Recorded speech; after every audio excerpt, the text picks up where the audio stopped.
Praise the lord. ప్రభువైన యేసుక్రీస్తు నామములో మీ అందరికీ వందనాలు. నేను ఈరోజు ఒక ప్రత్యేకమైనటువంటి వ్యక్తితో, ఒక సిస్టర్తో మీ అందరినీ పరిచయం చేయబోతున్నాను. మనతో సిస్టర్ అఖిల గారు ఉన్నారు. ఈమె హైదరాబాద్ పట్టణము ఐడియా బొల్లారంలోని క్రీస్తు పునరుత్థాన శక్తి ప్రార్థనా మందిరంలో ఒక సభ్యురాలుగా ఉంటున్నారు. ఈ అఖిల అక్క గారి ప్రత్యేకమైన సాక్ష్యము ఏంటంటే, అఖిల అక్క ఒక ట్రాన్స్జెండర్ హిజ్రా కమ్యూనిటీ నపుంసకురాలుగా ఉంటూ ఆమె జీవితాన్ని ఎలా ప్రారంభించారో, ఆమె సమాజంలో ఎలాంటి వివక్షను, ఎలాంటి గౌరవమును, ఎలాంటి ఛాలెంజెస్ను ఎదుర్కొన్నదో, మరియు ఆమె ప్రభువైన యేసుక్రీస్తును ఎలా అంగీకరించి ప్రభువైన యేసుక్రీస్తు కొరకు ఎలా సాక్షిగా ఒక సాధనంగా జీవిస్తున్నానో ఆమె స్టోరీ అంతటిని మీకు పరిచయం చేయబోతున్నాను. రండి, మనము అక్కతో పరిచయం చేసుకుందాం. వందనాలు అక్క. ప్రైజ్ ద లార్డ్ అమ్మ. మిమ్మల్ని కలవడం చాలా సంతోషంగా ఉంది. మీరు ఒక ట్రాన్స్జెండర్గా ఈ సమాజంలో తెలిసినప్పుడు, ఈ సమాజంలో, ఈ దేశంలో మీరు ఈ యొక్క పరిస్థితిని ఎలా ఎదుర్కొన్నారు? సమాజం మిమ్మల్ని ఎలా చూసింది? ఈ సమాజంలో చూసుకున్నట్టయితే ఎన్నో శ్రమలు, కష్టాలు, నిందలు, అవమానాలు. అసలు ఈ సమాజంలో జనాలు మా పక్కన కూర్చోవడానికే ఇష్టపడరు. కనీసం మేము వెళ్తుంటే చూచి నవ్వుకుంటారు. మేము వెళ్తున్నప్పటికీ 6 ఏళ్ల వయసు నుంచి 60 ఏళ్ల వయసు దాకా మమ్మల్ని చూసి హేళన చేసిన వాళ్ళే చాలా ఎక్కువ మంది ఉంటారు ఈ సమాజంలో. కానీ చాలా బాధలు అనుభవించాను, కష్టాలు, ఎన్నో రోజులు నిద్రలేని రాత్రులు గడిపాను. ఈ సమాజంలో మట్టుకి ఇంకా మమ్మల్ని ఎలా చూస్తారంటే, ఒక వెలివేసిన వాళ్ళకి ఎలా చూస్తారు ఆ విధంగా చూస్తారు. అయినప్పటికీ ఇంకా అవన్నీ భరించుకుంటూ అవన్నీ అలవాటైపోయినాయి. ఇంకా ఈ సమాజంలో వెళ్తున్నాము, మా పొట్ట గడుపుకోవాలంటే బయటికి వెళ్ళాలి, భిక్షాటన చేయాలి, 5 రూపాయలు 10 రూపాయలు అడుక్కోవాలి. అడుక్కున్నప్పుడు ఎంతోమంది అంటుంటారు, కానీ చెవులకు వినపడుతుంటాయి. కానీ అవన్నీ ఈ చెవున వింటాము, ఈ చెవును తీసేసి వెళ్ళిపోతూ ఉంటాం. కానీ ఈ సమాజంలో ఎంతో వివక్ష మమ్మల్ని చూసి అవహేళన. మిమ్మల్ని ఎవరైనా గౌరవించి, మీకు సన్మానించి, మీకు ఆశ్రయం ఇచ్చి, మీ పరిస్థితిని అర్థం చేసుకున్న సమాజంలో అలాంటి వారు కూడా ఉన్నారా? అలాంటి వారు తక్కువ మంది. 100 మందికి 90% మంది ఈ వివక్ష చూపేవాళ్ళే. నిందలు, మమ్మల్ని చూసి నవ్వేవాళ్ళు, నిందల పాలు చేసేవాళ్ళు ఎక్కువ మంది. 90% మంది. ఒక 10% మట్టికి ఇలాంటి అర్థం చేసుకునే వాళ్ళు ఉన్నారు. మీరు మీ కుటుంబంలో మీతో పాటు పుట్టిన అన్న తమ్ములు కానీ వారితో ఎలా ఉంటుంది మీ యొక్క సంబంధం? వారితో నా సంబంధం బాగా తల్లిదండ్రులుగా ప్రేమతో, ఆప్యాయతో, అన్నదమ్ములు కానీ, అక్క చెల్లెలు కానీ, తల్లిదండ్రులు కానీ చాలా ప్రేమగా ఉంటారు. మా కుటుంబం నాతో ప్రేమగా ఉంటుంది. మా కుటుంబం నన్ను యాక్సెప్ట్ చేశారు. సో ఈ ప్రపంచమంతటా ఈ కమ్యూనిటీలో, ట్రాన్స్జెండర్ కమ్యూనిటీలో, మన భారతదేశంలో చాలా చోట్ల, నేను ముంబైలో కూడా చూస్తుంటాను, ఇలాంటి వాళ్ళు ప్రతి సమాజంలో ప్రతి చోట ఉన్నారు. ఇలాంటి వారికి గవర్నమెంట్ తరఫున, భారతదేశపు సెంట్రల్ గవర్నమెంట్ తరఫున కానీ, ఇప్పుడు మీరు తెలంగాణ రాష్ట్రంలో ఉన్నారు, తెలంగాణ గవర్నమెంట్ తరఫున కానీ మీలాంటి వారికి ప్రత్యేకమైన సదుపాయాలు కానీ, మీ సమస్యలను పరిష్కరించడానికి గవర్నమెంట్ తరఫున ఏ విధమైనటువంటి సౌకర్యాలు, ఏ విధమైన లాస్, చట్టాలు కానీ మీకు ఎలాంటి అవకాశాలు గవర్నమెంట్ కల్పిస్తుందమ్మా? ఇప్పటి వరకు అయితే గవర్నమెంట్ నుంచి ఎలాంటి సదుపాయాలు మాకు లేవు.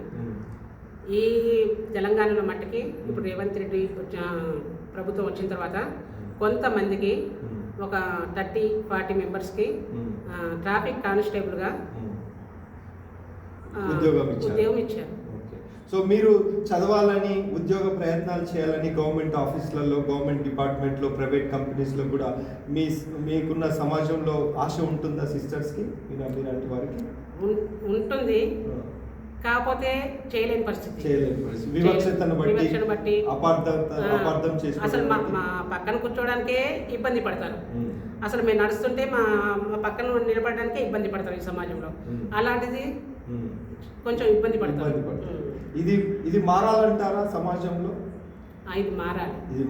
ఇది మారడానికి సమాజానికి ఒక మెలకువ కావాలి, ఒక మంచి అండర్స్టాండింగ్ కావాలి, ఒక అర్థం చేసుకునే మనస్సు కావాలి, దీని మీద ఒక చదువు, ఇలాంటి ఒక ఎడ్యుకేషన్ కావాలి. అవునండి. సో సిస్టర్ గారు, మీరు చెప్పారు మీరు యేసుక్రీస్తును ప్రభువును నమ్ముకున్నారని. యేసుక్రీస్తు ప్రభువును ఎందుకు నమ్ముకున్నారు, ఎలా నమ్ముకున్నారు, యేసు ప్రభువును నమ్ముకున్న తర్వాత మీ జీవితం ఎలా మారిపోయిందమ్మా? నేను ప్రభు అయిన యేసుక్రీస్తును ఎలా నమ్ముకున్నానంటే, నేను పుట్టింది మట్టుకి ఒక అబ్బాయిలాగా పుట్టాను. మా తల్లిదండ్రుల కడుపులో అబ్బాయిలాగా పుట్టాను. నా ఆలోచన మట్టుకి ఒక అమ్మాయిలాగా, ఒక ఆడ కానీ మగ కానీ జీవితం నేను జీవిస్తున్నాను. పుట్టినప్పటి నుంచి పుట్టాను, పెరిగాను, చదువుతున్నాను. 8th క్లాస్కి వచ్చేసరికి నాకు అర్థమైపోతుంది. ఏ వయసులో ఎవరికైనా సరే 13-12 సంవత్సరాలకు వచ్చేసరికి అమ్మాయికైనా అబ్బాయికైనా మెచ్యూరిటీ పెరుగుతుంది. కాబట్టి వాళ్ళు ఏం ఆలోచిస్తున్నారో వాళ్ళకి తెలుసు. కాబట్టి నా ఆలోచనలు ఏంటో నాకు తెలిసిపోతున్నప్పుడు అలాగలాగా సంవత్సరాలు గడుస్తున్నాయి. 10th క్లాస్ వరకు చదివాను. 10th క్లాస్ వరకు చదివిన తర్వాత ఇంకా నా ఆలోచన ఎక్కువైపోతుంది. ఎక్కడ పుట్టి పెరిగారమ్మా? నేను పుట్టింది సిద్దిపేట డిస్టిక్, ఒక గ్రామంలో పుట్టాను. మా తల్లిదండ్రులు వ్యవసాయం చేస్తూ జీవనం కొనసాగిస్తాము. మీరు ఎంతమంది అన్నదమ్ములు? 2 అన్నయ్యలు, ఒక అక్క, లాస్ట్ నేను. సో చెప్పండి, సారీ, మీరు ఎలా ప్రభువుని అంగీకరించారు, యేసుక్రీస్తుని ఎలా విశ్వసించారు? అయితే నేను చెప్పాను కదా ఇప్పటిదాకా 10th వరకు చదివాను. చదివిన తర్వాత ఇంకా నా ఆలోచన ఎక్కువైపోతుంది. ఇంకా నా మనసు, నా ఆలోచన, నా మాట వినట్లేదు. అసలు ఏంటి నా బ్రతికేంటి, సమాజంలో నేను పుట్టింది దేనికి? ఒక అమ్మాయిలాగా పుట్టినా బాగుండు, ఒక అబ్బాయిలాగా పుట్టినా బాగుండు, అటు ఇటు కాని బతుకు, అటు ఇటు కాని పుట్టక నాదేంది? అసలు లోకంలో నేను ఒక్కనేనా ఇలాగ పుట్టింది? అసలు నేను పల్లెల్లో పుట్టి పెరిగాను కదా, నాకు తెలియదు. అసలు నేను ఒక్కనేనా అనుకొని చాలా బాధపడుతున్నాను. నా మనసులో నేనా కుమిలిపోతున్నాను. కుమిలిపోయి ఒక రోజు ఏం ఆలోచిస్తున్నా అంటే, ఒంటరిగా కూర్చున్నప్పుడు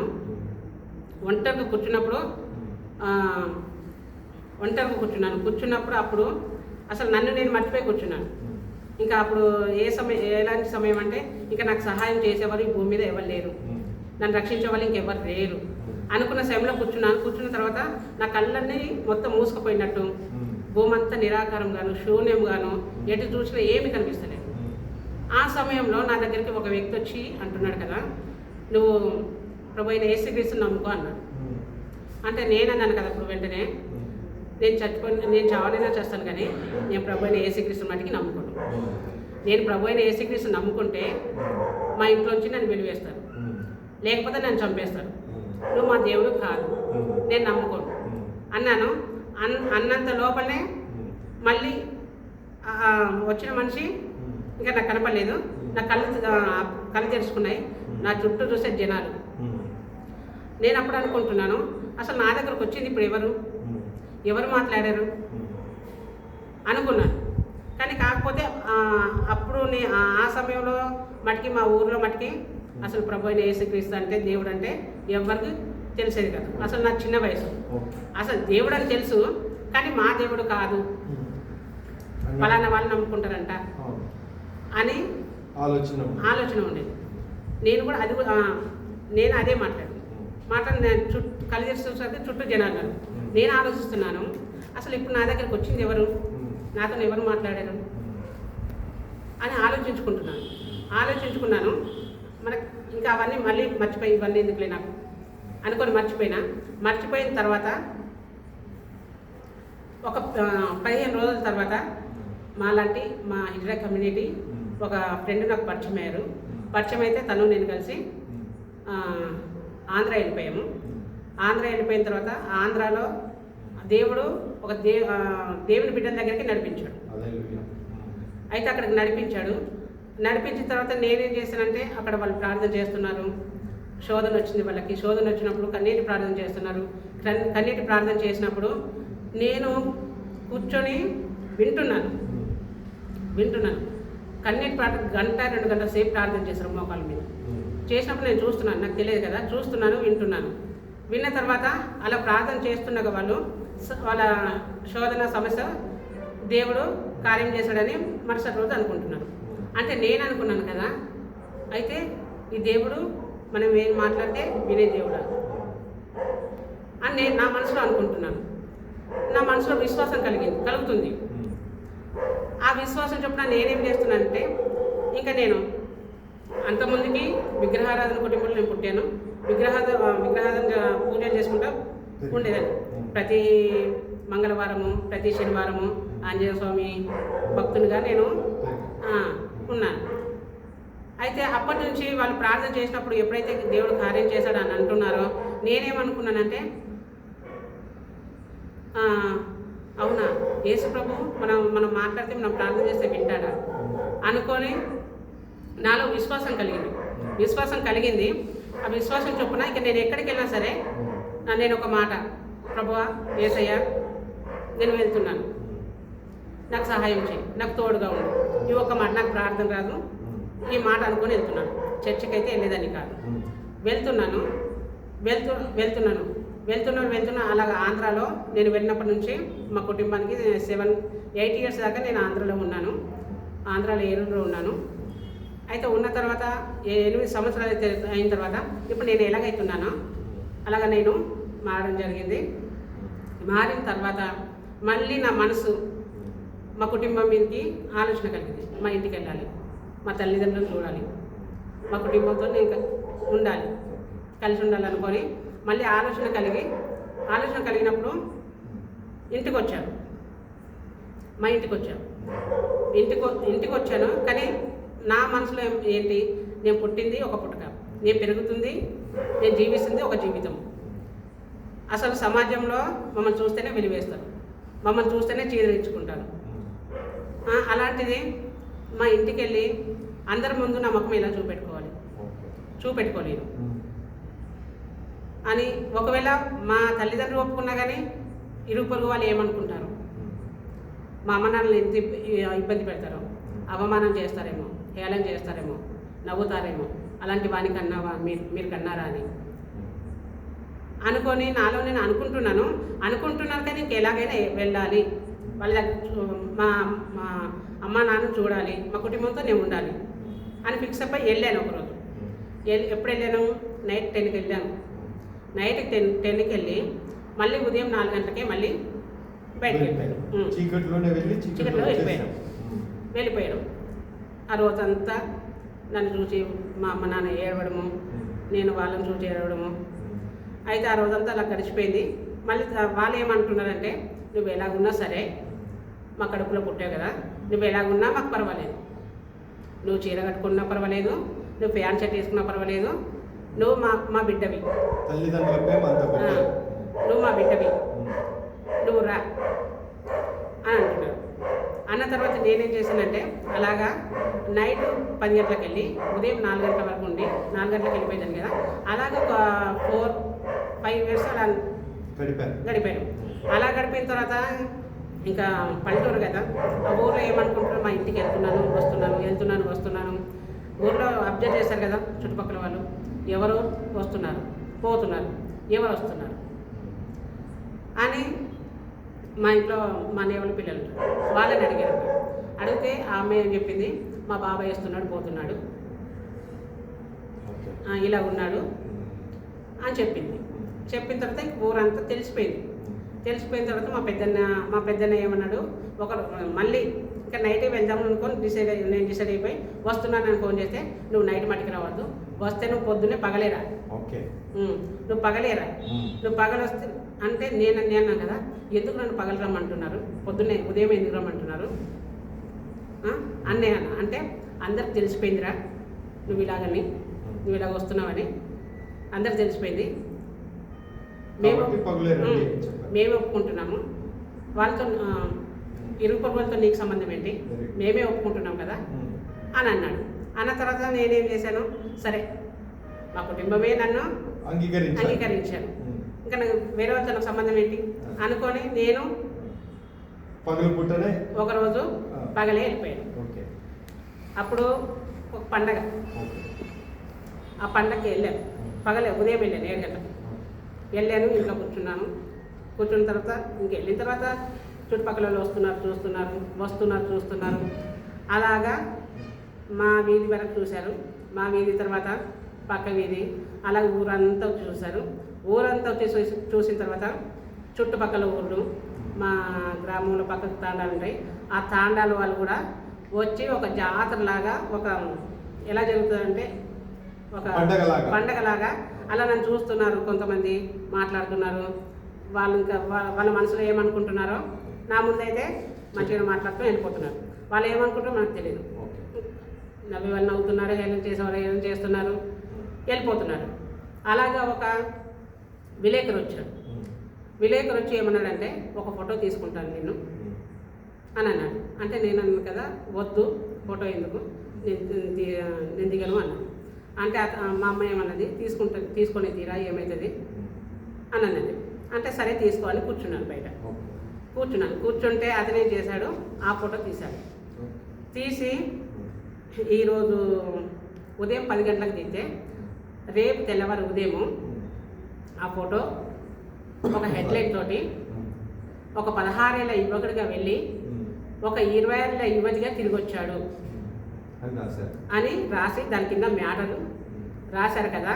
ఆ మ్యాటర్ అంతా చదివితే ఇతను బొంబాయి తీసుకెళ్ళి అమ్మబడి, రెడ్ లైట్ ఏరియాలో ఇట్లా వ్యభిచార గృహాల్లో అమ్మబడి అని ఇంకా వాళ్ళకి ఇష్టాసారంగా రాసుకున్నారు.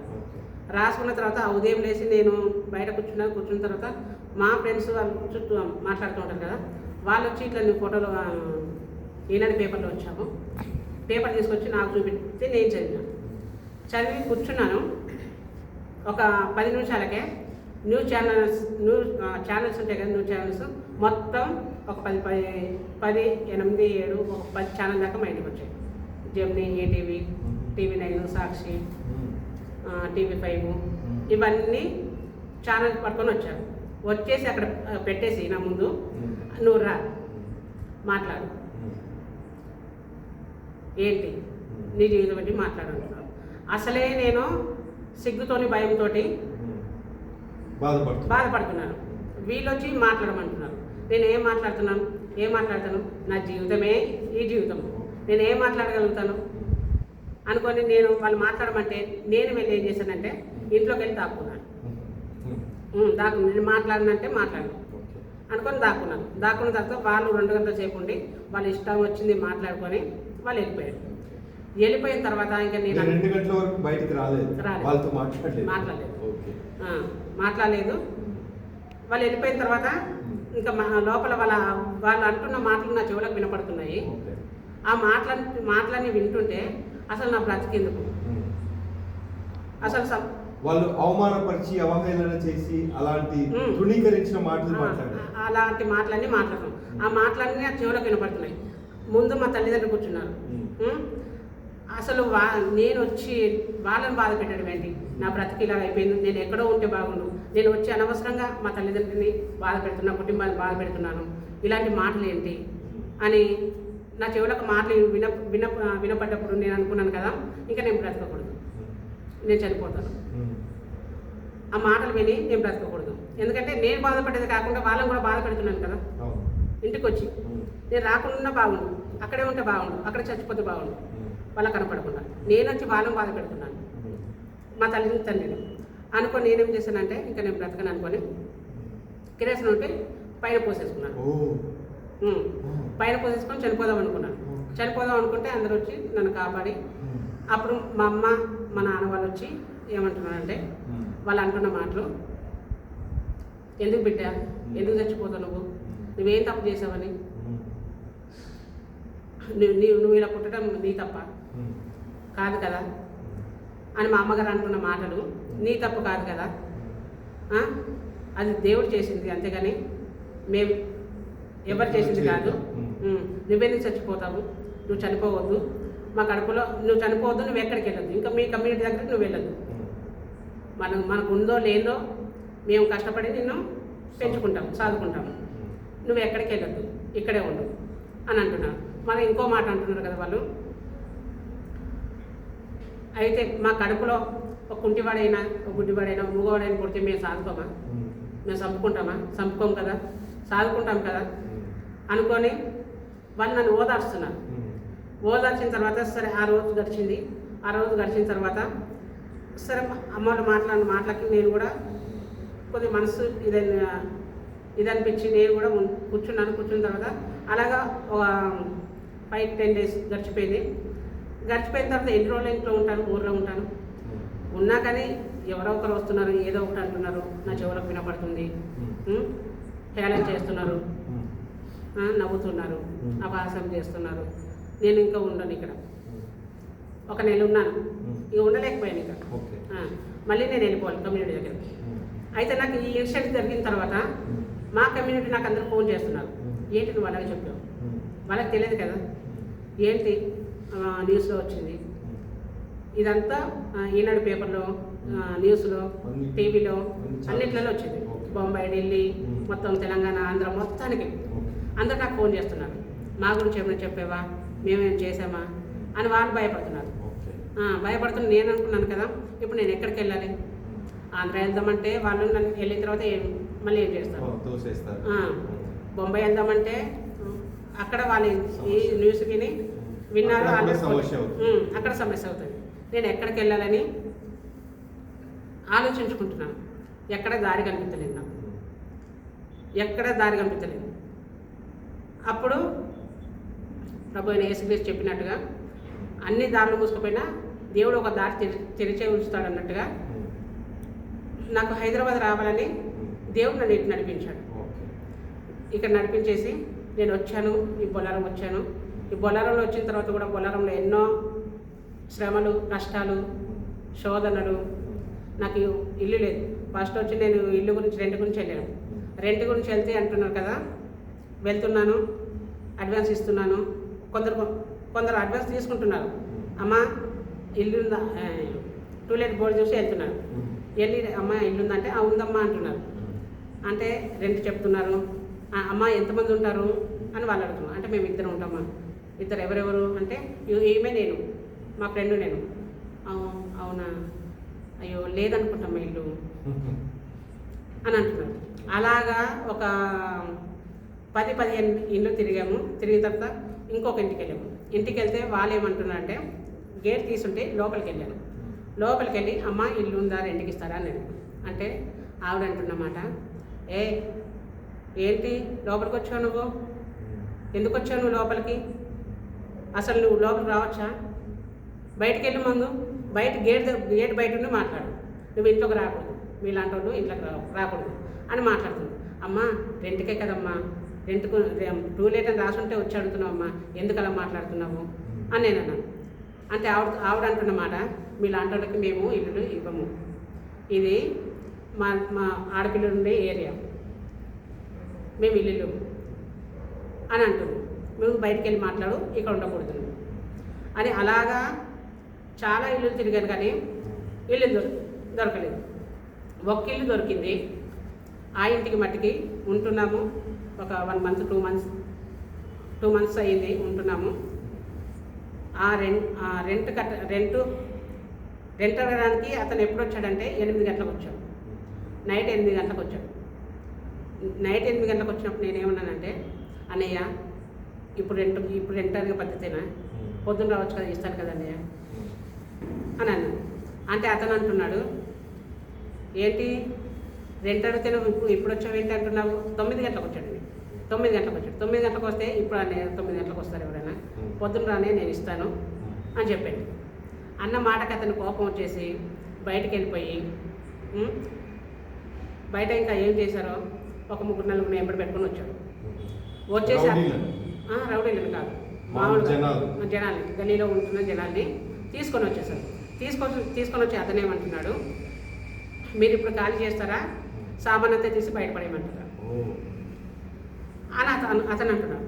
ఏంటని అలాగంటున్నాము, ఇప్పుడు ఇంత నైట్ ఏమో ఖాళీ చేయమంటే మేము ఎక్కడికి పోతాము, కనీసం మాకు 10 రోజుల టైం ఇవ్వాలి కదా. అసలు 10 రోజుల టైం ఇచ్చినా మాకు ఇల్లు దొరకడం చాలా కష్టం. నువ్వు నెల ఇచ్చినా మాకు ఇల్లు దొరకదు, నీకు రెంట్ కావాలి కదన్నయ్య, నేను ఇస్తాను అని బతిలాడుతున్నాడు. బతిలాడుతుంటే అతను వినట్లేదు. ఆ వచ్చిన వారు ఏమంటున్నారు, మీరు ఇక్కడ ఎలా ఉంటారో మేము చూస్తాము, మీరు ఇక్కడ ఉండకూడదు మీలాంటి వాళ్ళు అని వాళ్ళు అంటున్నారు. చాలాసేపు వాళ్ళు అనుకున్న తర్వాత సరే అనుకొని మేము కూడా ఇంకా కామ్ అయిపోయి 10 అవుతుంది అన్నయ్య అని అతను దండం పెట్టి మాట్లాడి అతను వెళ్ళిపోయిన తర్వాత ఆ ఇంట్లో వచ్చి ఆ ఇంట్లో ఉంటున్నప్పుడు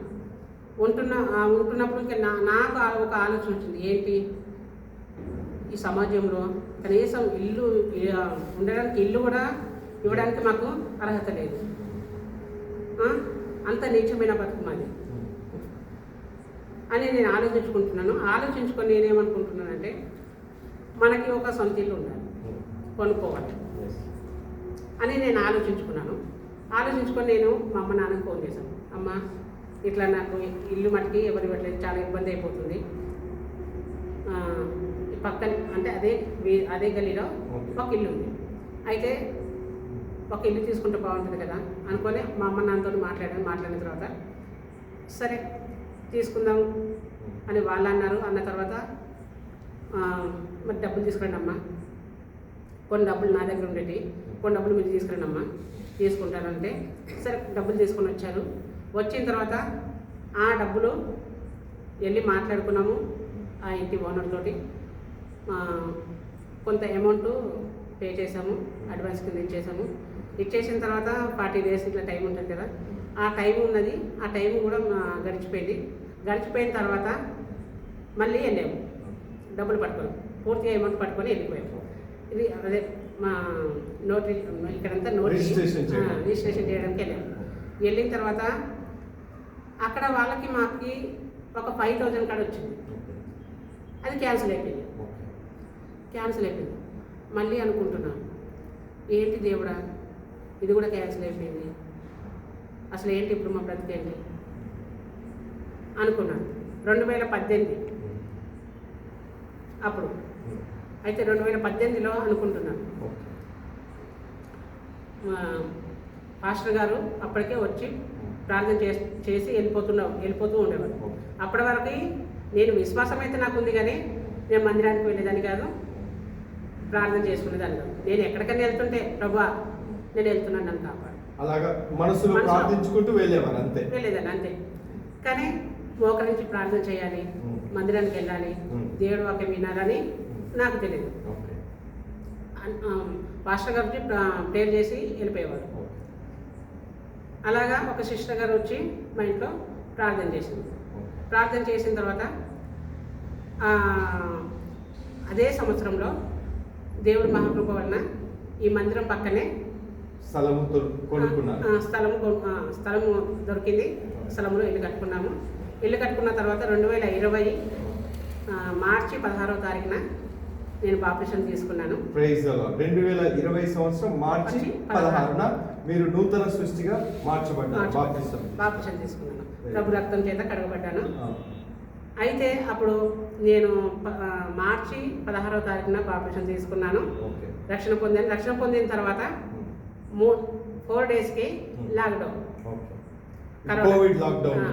కరోనా లాక్డౌన్ స్టార్ట్ అయింది.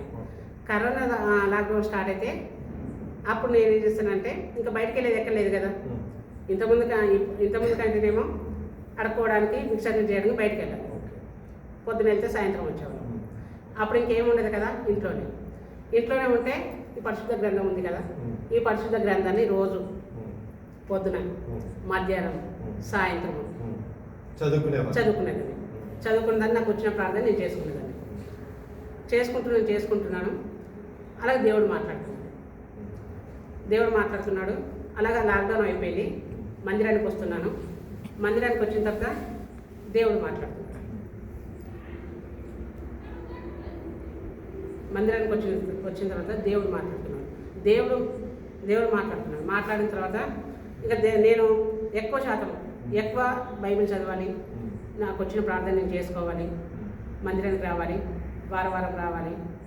నేను చూశాను మీరు సంఘంలో పాటలు పాడుతున్నారు, ప్రార్థన చేస్తున్నారు, సంఘంలో చాలా ఫెలోషిప్లో పాల్గొంటున్నారు, సంఘం పనిలో పాల్గొంటున్నారు. ఈ క్రీస్తు పునరుద్ధరణ మందిరము యొక్క నిర్మాణంలో కూడా మీరు సహభాగస్తులుగా పాలిభాగస్తులుగా ఉంటూ పరిచర్యకు వెళ్తున్నారు. ఇప్పుడు యేసుక్రీస్తును మీరు బయట ప్రకటిస్తూ ఉన్నారు, అనేకులకు సాక్ష్యం కూడా చెప్తున్నారు కదమ్మా. అలాంటి ప్రకటన చేయాలి, క్రీస్తును గణపరచాలి, క్రీస్తును ప్రకటించాలని ఆశ మీకుందా? చేస్తున్నారా? చేస్తున్నాను. ఈ 2000 నేను క్రీస్తులో నేను రక్షణ పొందిన నాటి నుంచి ఇంకా ఈ 4 సంవత్సరాల్లో భౌతికంగా దేవుడు నన్ను చాలా హెచ్చించాడు. మన ద్వితీయోపదేశకాండం 28వ అధ్యాయము 1వ వచనంలో దేవుడు మాట్లాడిన మాట, యెహోవా మాటలు శ్రద్ధగా వినిన వానిని బహుగా ఫలిస్తాను అని ఒక మాట ఉంటుంది కదా, దేవుడు మాట సెలవిస్తుంది కదా. ఆ మాట నా పట్ల అక్షరాలు దేవుడు నెరవేర్చాడు. ఈ భౌతికంగా ఈ 4 సంవత్సరాల్లో నన్ను ఎంతో ఒక్కొక్క సంవత్సరము హబక్కూకు గ్రంథంలో దేవుడు సెలవిచ్చినట్టుగా సంవత్సరాలు జరుగుతుండగా కార్యాలు నూతన పరుస్తానన్నట్టుగా సంవత్సరం జరుగుతున్న కొద్దీ నన్ను దేవుడు హెచ్చించడం మొదలుపెట్టాడు. భౌతికంగా ఆత్మీయంగా కూడా ఎదుగుతున్నాను, కానీ అంతగా కాదు. సో మీరు ఇంకా ప్రభువుకు దగ్గరగా ప్రభుతో కలిసి సహాయం చేసి యేసుక్రీస్తుతో కలిసి ఆయనతో ఇంకా ముందుకు వెళ్ళాలని ఆశపడుతున్నారు. ఆశ ఉంది, ఆశపడుతున్నాను. అయితే 2025లో మన గడిచిన సంవత్సరంలో ఇంకా పూర్తిగా నేను చావైతే బ్రతుకుతా క్రీస్తే చావైతే మేలని పౌలు భక్తుడు ఎలాగైతే బ్రతుకుతా క్రీస్తే చావైతే మేలు, హల్లెలూయా, వెరీ గుడ్ అనుకొని ఇంకా పూర్తిగా క్రీస్తు కొరకే నేను సమర్పించుకున్నాను. ఇంకా నేను మొత్తం వదిలేసుకుంటున్నాను. ఈ పాత తర్వాత జీవితం మొత్తం భిక్షాటన నాకు వద్దు. ఇంకా సో క్రీస్తు కొరకు నిలబడి సాక్షిగా జీవించాలని అనుకొని ఈ సంవత్సరంలో BTH కోర్స్ కూడా పూర్తి చేశాను. ఇప్పుడు నెక్స్ట్ MTH చేయాలని అనుకుంటున్నాను. సో మీరు కేవలం హిజ్రా కమ్యూనిటీ, ట్రాన్స్జెండర్ కమ్యూనిటీకే పరిచయం చేస్తారా? అందరికీ సువార్త ప్రకటించాలి, అందరికి సువార్త ప్రకటించాలని, ఎవరైతే నశించిపోతున్న ఆత్మలు ఉన్నాయో రక్షించాలని మీరు ప్రార్థన చేస్తున్నాను, ప్రకటించాలని ఆశపడుతున్నాను. Thank you sister. ఇది సిస్టర్ అఖిల గారి సాక్ష్యము. ఆమె ఎంతో విశ్వాసంతో అనేక శ్రమలు, నిందలు, అవమానాలు, హేళనలు సమాజంలో ఎదుర్కొని యేసుక్రీస్తును అనుభవించడం ద్వారా ఆమె ఒక నూతన జీవితాన్ని అనుభవించి క్రీస్తు కొరకు ఒక ఆరాధికురాలు, క్రీస్తును ఆరాధించే దేవుని బిడ్డగా, ఒక విశ్వాసురాలిగా, ఒక సంఘంలో క్రీస్తు పునరుత్థాన మందిరము అనే ఈ మందిరంలో సభ్యురాలిగా ఉంటూ క్రీస్తును ప్రకటించడానికి తన జీవితాన్ని సమర్పించుకొని బ్రతుకుట క్రీస్తే చావైతే మేలే అనే నిర్ణయంతో పట్టుకున్నారు. అఖిలక్క గారిని బట్టి, ఆమె సాక్ష్యాన్ని బట్టి దేవునికి మహిమ కలుగును గాక. థ్యాంక్ యూ వెరీ మచ్ అక్క. God bless you and God bless your future. Thank you so much. Praise the lord.